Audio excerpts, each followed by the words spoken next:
you're taking a moment, you're looking at the whole piece, right?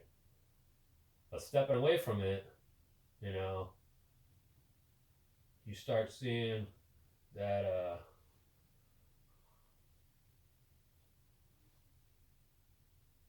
the effect of illusion that colors make, right? So if I look at this painting real close, like I am, I can see all the imperfections and stuff like that. I can see the brush strokes. I can see where things need to be worked on some more and everything. But when you step away from it, come 5 feet back, it looks more realistic, right? Because now you're not seeing individual brush strokes, and you're not necessarily seeing little imperfections that you can see close up, and stuff. So it looks a lot more realistic if realism is what you're working on or whatever. If that's your style that you're pandering to. So when I set this here, put my brush there. Step back, right? It looks a lot different. It looks way more realistic than when I get close into it. Okay, and it's something that's very important. It's very important is your posture, right? It's not good to be leaning over for hours on end working on something. Your back is going to start feeling it. Your coffee gets cold. Get up and go heat it up, stretch, all that stuff. The older you are, the worse it's going to feel.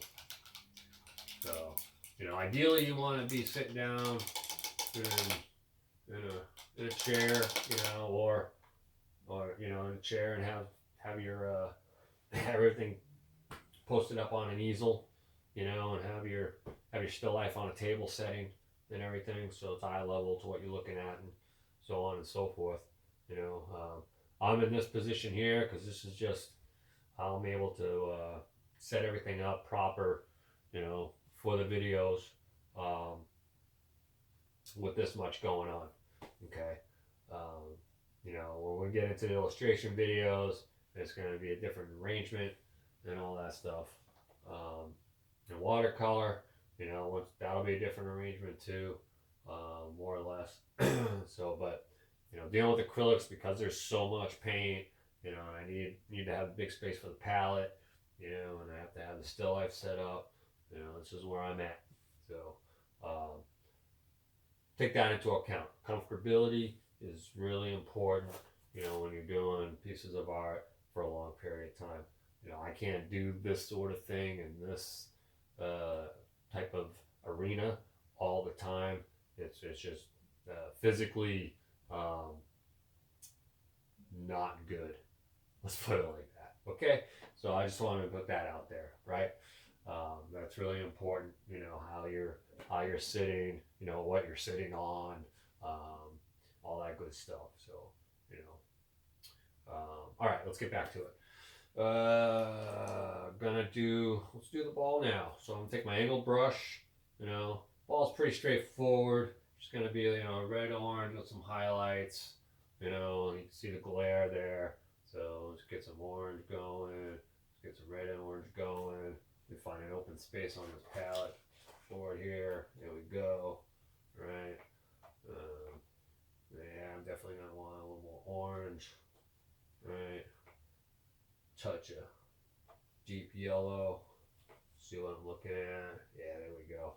All right. So here now, because it's a sphere, I don't want to come around, in a circular motion, right? I don't want to just bring it flat down, because then it's not really going to look like a ball. I want to bring it in a circular motion, okay?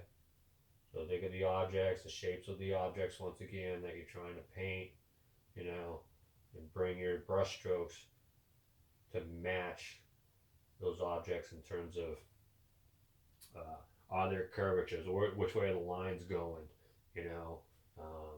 my brush needs to follow those lines, right? So since it's a ball, these are circular lines I'm painting, okay? Versus like the cloth, I was doing curved lines, but in different directions, right? So, you know, the plant was very flat lines, right? And they were just jutting out, you know, leaves are jutting out in different directions, okay? And then I put in the shadows, you know, for the leaves, but they were also more or less flat, but they were following those lines of the leaves, okay? So um, that's an important factor, you know, when you're painting still lifes or showing realism, you know, or texture and texture, I should say, is you want to follow the lines on the object.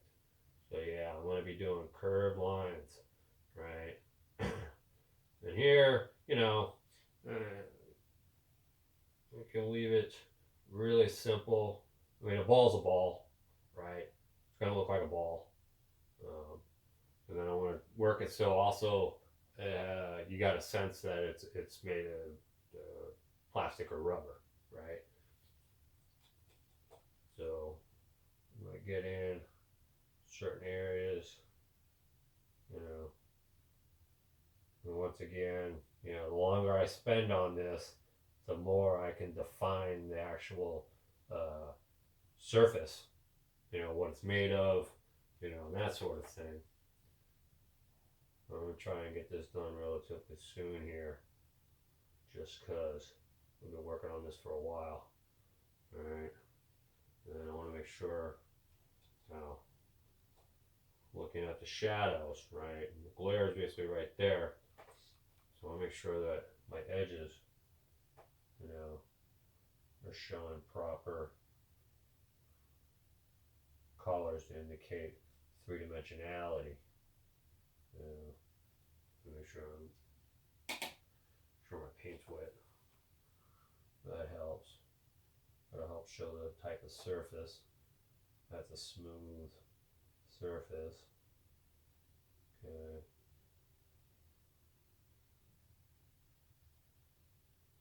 Alright. Okay. So there you kind of have it. Wait. Now I got the gold rim of the bowl. Gotta put that in there. Can't forget that. Just in that part. I'm gonna grab my, no, not that one. Grab my liner brush. Okay. Oh, where? No, I haven't laid gold down yet. Yeah, that's it. Okay, so my gold. Gold. Don't need much, just a couple drops, right? Not a lot of area. Maybe one more. There we go. You can see this. I still have a lot of paint on this palette, right? I'm not really using.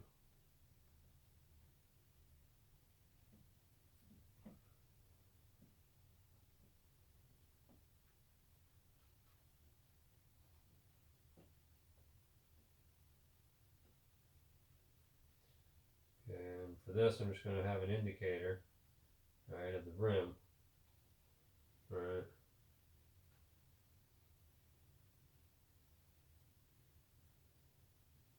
Don't need to go all out for it. Now, you see what's happening here. The rim is blending in with Steve's hoodie, right? Now, how do I fix that? Anybody? Yeah. I go back to Steve's hoodie and make some of those areas darker. Okay. So I gotta do is I gotta go in with some dark browns along that edge. That's what I'm gonna do now. Let's grab some yellow ochre. You know, that's a good spot there. And then there's my brown. There. Let's grab some buffer white. Right. And what else do we have in there? A little bit of orange. Right. Let's add that in. Yeah. Another blob of orange. Yeah, let's go here.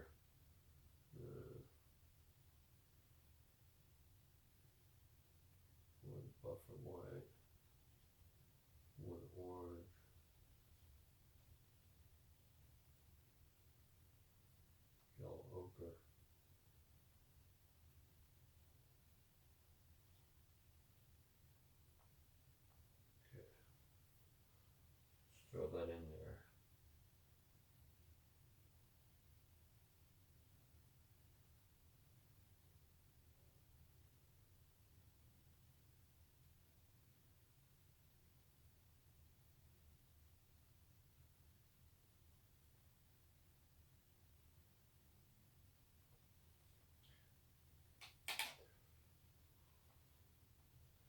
down a little bit so I can get some nice flat strokes in there and fill up those canvas grooves. Alright.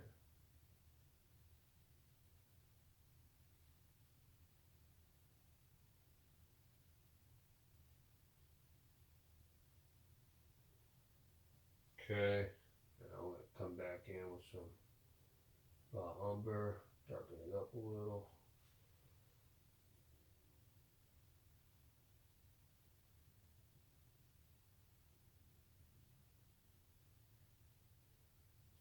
Okay, brush.